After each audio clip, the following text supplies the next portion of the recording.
বাঘ, বাঘ এসেছে, কেউ আছো, সাহায্য করো। আবারও গ্রামের লোকজন দৌড়ে এলো, কিন্তু এবারও কোনো বাঘ ছিল না। রাখাল আবার মজা করে হেসে গড়াগড়ি খেলো।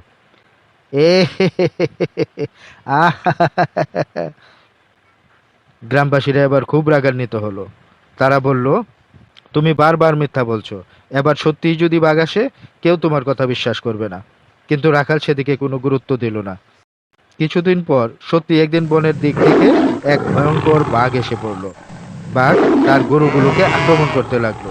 রাখাল ভয়ে কাঁপতে কাঁপতে চিৎকার করে উঠল, বাঘ, বাঘ, সত্যি বাঘ এসেছে, কেউ আছো, বাঁচাও, দয়া করে এসো।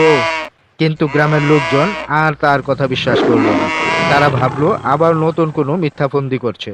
কেউ আর দৌড়ে এলো না।